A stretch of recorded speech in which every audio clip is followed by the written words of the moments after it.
ஜெபிப்போம். பரமண்டலங்களில் இருக்கிற எங்கள் பிதாவே, உம்முடைய நாமம் மகிமைப்படுவதாக. வானத்தில் பறக்கும் பறவைகளே, கர்த்தரை துதியுங்கள்.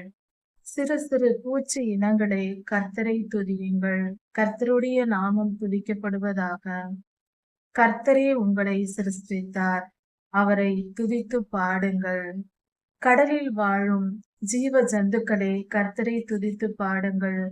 ஆறுகளிலும் கிணறுகளிலும் ஏரிகளிலும் வாழ்கின்ற நீர் வாழும் ஜந்துக்களே, கர்த்தரை துதித்து பாடுங்கள். கர்த்தரே உங்களை சிருஷ்டித்தவர், அவருடைய நாமம் மகிமைப்படுவதாக. ராஜாதி ராஜா இயேசு கிறிஸ்து சீக்கிரம் வரப்போகிறார். அவருடைய வருகைக்கு நாம் ஆயத்தப்படுவோம். ராஜாதி ராஜா இயேசுவாவின் நாமத்தினால் பிதாவே, ஆமீன். மாரநாதா.